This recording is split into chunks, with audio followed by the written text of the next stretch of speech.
Let me tell you something that might sound dramatic, but I promise you it's actually one of the most peaceful things that's ever happened to me. Somewhere between juggling expectations, surviving other people's opinions, and finally hitting an age where my knees make their own soundtrack, my give a damn simply broke. Not in an angry, rebellious way, not in a burn it all down way, more like a gentle click, the kind you hear when a door quietly locks on its own because it's simply time. And suddenly I found myself breathing differently, standing differently, choosing differently, living differently. So I want to talk about that shift, the beautiful freeing moment when you stop running around trying to impress, please or explain, and finally settle into the soft, spacious ease of being a woman who knows her own worth. So sit with me by the fire for a while.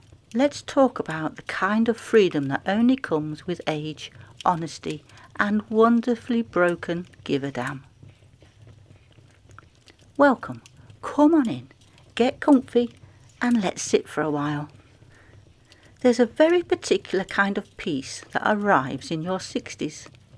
Not the spa day kind of peace, but the deeper, bone-level calm that comes from finally running out of energy to care about things that never really mattered. It's not that you've given up, it's that your give-a-damn has officially broken. And there's something wildly liberating about it. I don't mean you to stop caring about everything. You still care about your people, about kindness, about good coffee and a comfy chair. You still care about laughter that makes your sides hurt, but the things that once had you spinning, what people think, what they might say, whether you're doing enough, being enough, pleasing enough, they just don't land the same way anymore.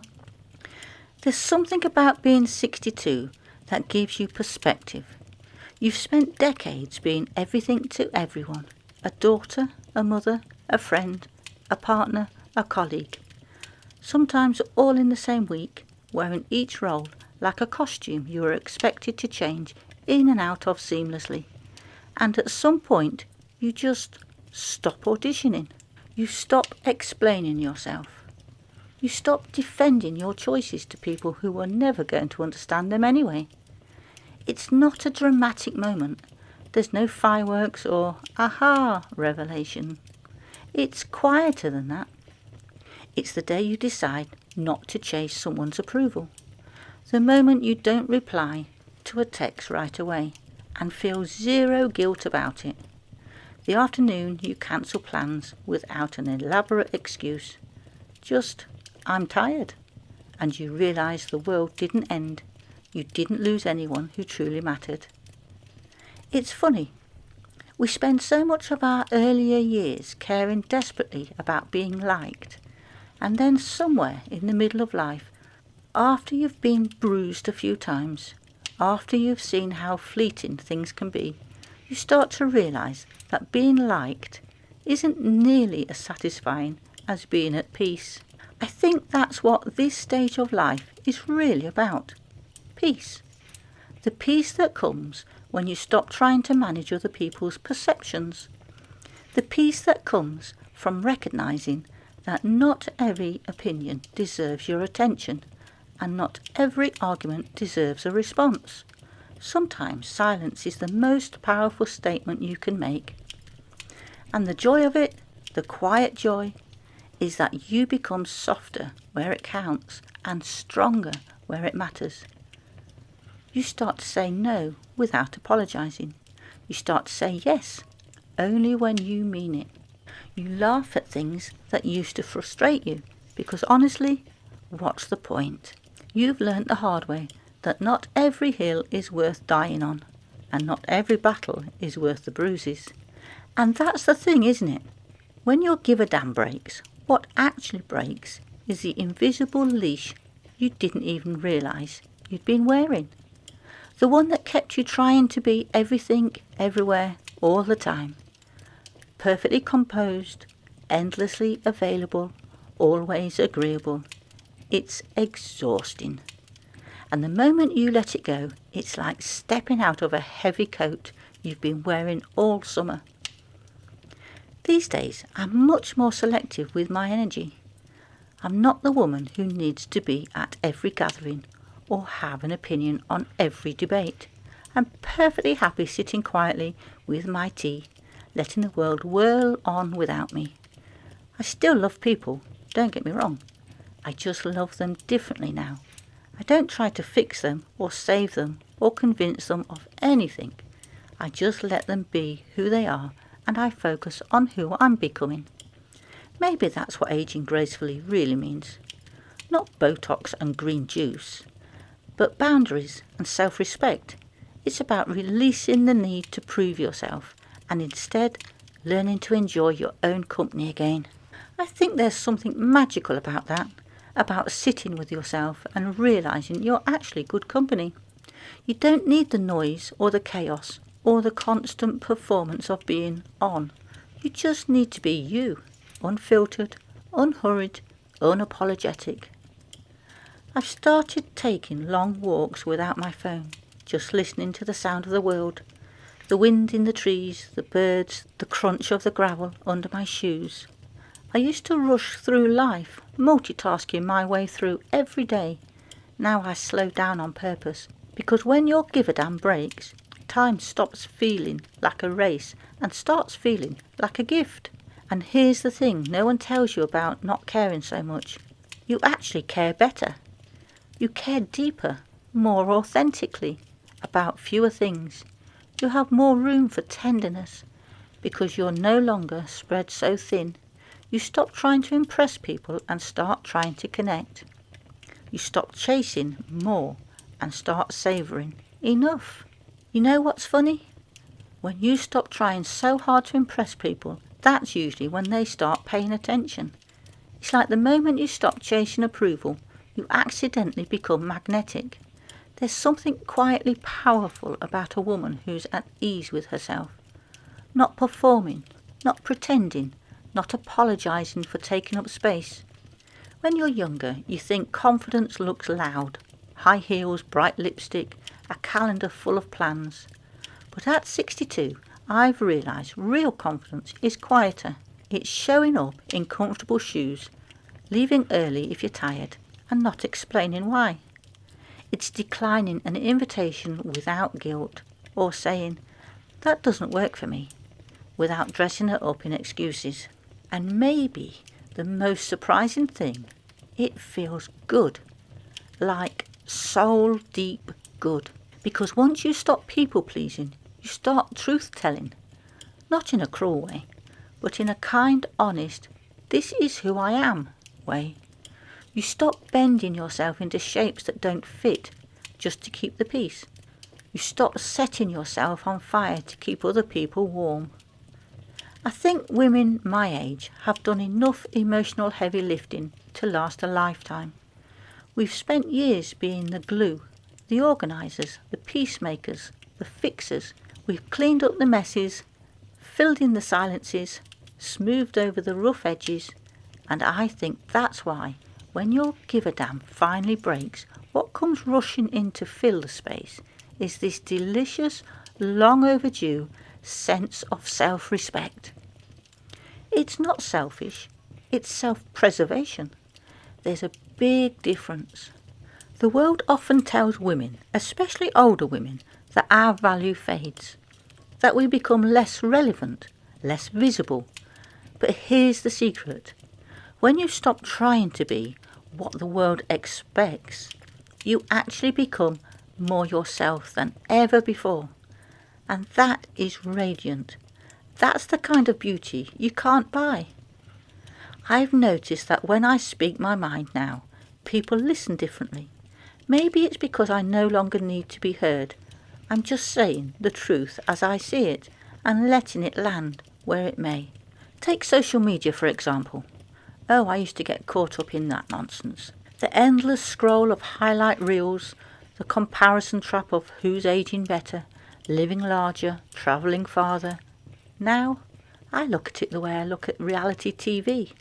mildly entertaining, occasionally absurd, and best enjoyed with a cup of tea and zero emotional investment. Because honestly, half the things people post about don't even look fun. They look exhausting. I used to feel like I was missing out. Now I look at those over-filtered photos and think, oh, you poor thing, you probably just want a nap. And speaking of naps, I take them now, proudly.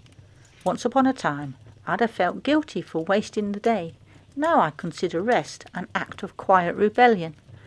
The world will always find ways to keep you busy.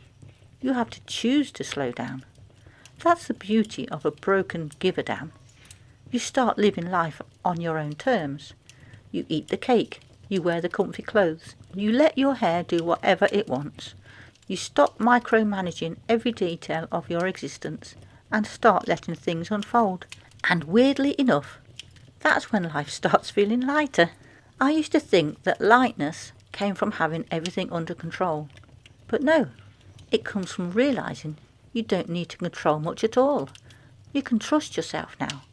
You've survived enough storms to know that whatever comes, you'll handle it. Maybe not perfectly, maybe not gracefully, but you'll get through it. You start laughing more, especially at yourself. The small embarrassments that once made you cringe now just make you chuckle. You forget what you were saying mid-sentence. You laugh and move on. You trip over your own feet. You laugh harder. There's something wonderfully human about not needing to pretend you've got it all together. And I think that's what people respond to. The ease, that warmth, that authenticity. When you stop trying to be interesting, you become interested in life, in others, in the small, tender moments that make up an ordinary day. Somewhere along the line, your give-a-damn breaking becomes less about what you've stopped caring about and more about what you finally do care about.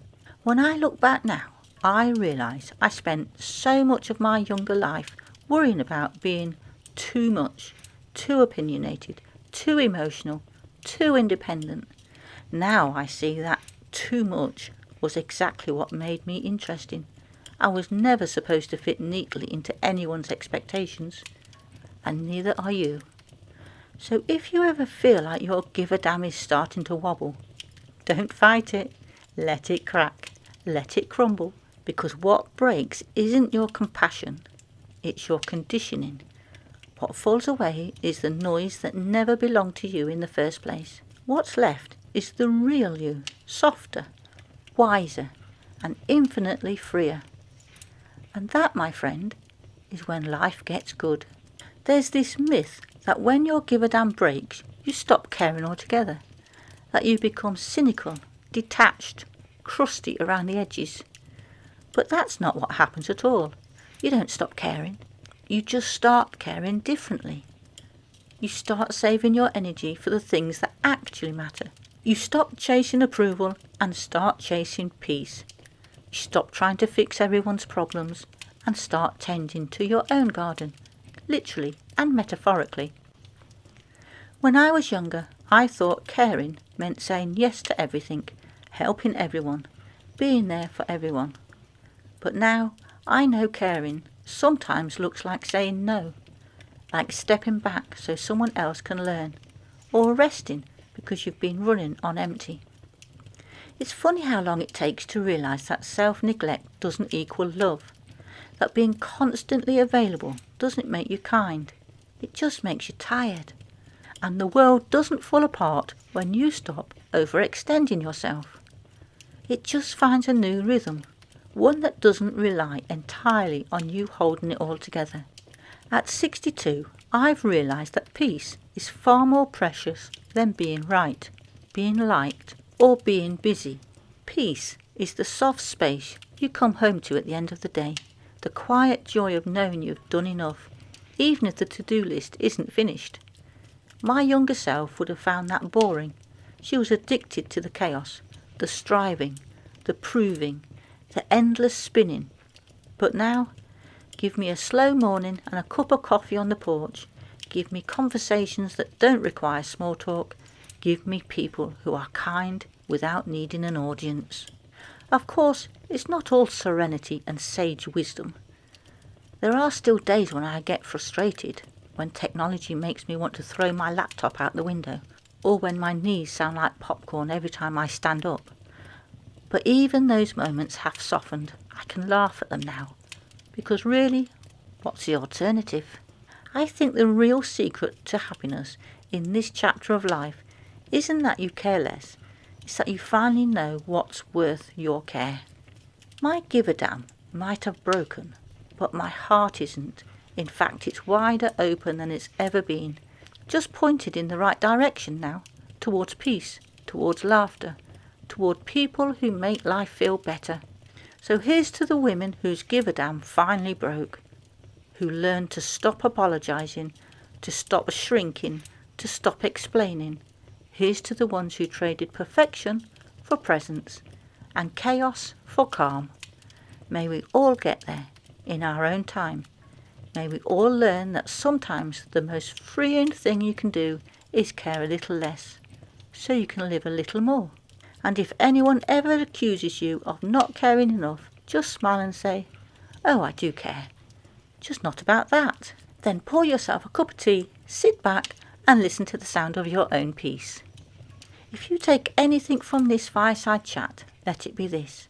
Your peace is worth more than anyone's approval. Your time is precious. Your energy is sacred. And the older you get, the more you realise that life feels lighter and funnier when you stop carrying what was never yours to hold.